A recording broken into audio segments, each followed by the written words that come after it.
ORR ఆనుకుని ఉన్న 26 local బాడీలు జీహెచ్ఎంసీని విలీనం చేయాలని తెలంగాణ కేబినెట్ నిర్ణయించింది.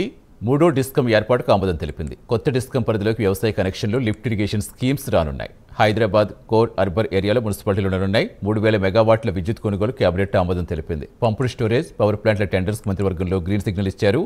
ఎన్టీపీసీ ఆధ్వర్యంలో రామగుండం థర్మల్ ప్రాజెక్టు ఉండనుంది.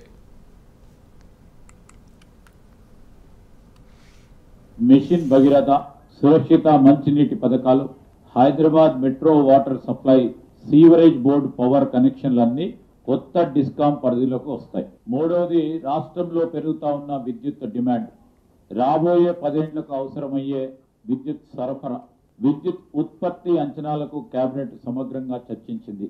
విద్యుత్ విభాగం అధికారులకు సమగ్రంగా సమర్పించిన పవర్ పాయింట్ ప్రజెంటేషన్ కూడా పరిశీలన చేయడం జరిగింది. పునరుత్పాదక విద్యుత్ వినియోగం పెంచడానికి కేంద్ర ప్రభుత్వం తెచ్చిన నిబంధనల ప్రకారం రాష్ట్ర పునరుత్పాదక విద్యుత్ వినియోగాన్ని పెంచేందుకు మంత్రివర్గం నిర్ణయం తీసుకుంది. ఇందులో భాగంగా 3000 మెగావాట్ల సోలార్ పవర్ కొనుగోలు వీలైనంత తొందరగా టెండర్లు పిలవాలని నిర్ణయం తీసుకుంది. 5 ఏళ్ల పాటు విద్యుత్ సరఫరా చేసే కాల పరిమితి ఒప్పందాలతో ఈ టెండర్లు పిలవాలని కేబినెట్ ఆమోదం తెలపడం జరిగింది. అదేవిధంగా సోలార్ పవర్ తరహాలోనే పంప్ స్టోరేజ్ పవర్ వినియోగం పెంచాల్సి ఉంది. 2000 మెగావాట్ల పంప్ స్టోరేజ్ పవర్ కొనుగోలుకు టెండర్లు పిలవాలని నిర్ణయం తీసుకుంది. 5 ఏళ్ల కాల పరిమితిలో ఈ టెండర్లు కూడా పిలవాలని కేబినెట్ నిర్ణయం చేయటం జరిగింది.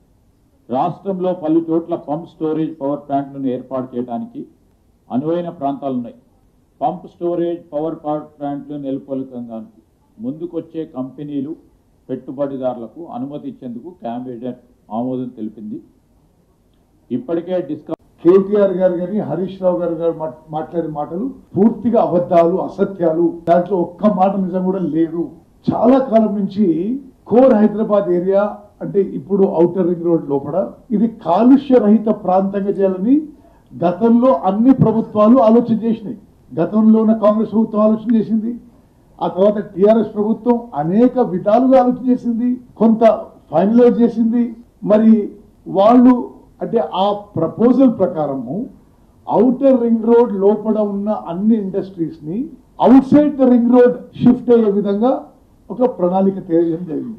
ఇది గత ఎన్నో ప్రభుత్వాలు కంటిన్యూస్ గా ఆలోచన చేసి ప్రక్రియ చేసిన విషయంలో మా ప్రభుత్వం ఒక తుది నిర్ణయం తీసుకొని మేము కేబినెట్ సబ్ కమిటీలో మాట్లాడి, ఇండస్ట్రియలిస్ట్ మాట్లాడి, అధికారులతో మాట్లాడి, నిపుణులతో మాట్లాడి ఈ నిర్ణయం కేబినెట్ సబ్ కమిటీ తీసుకొని మా రికమెండేషన్ కేబినెట్ లో పెట్టి ఆమోదింపు చేసినాం. మరి ఈ కేబినెట్ సబ్ కమిటీని మనం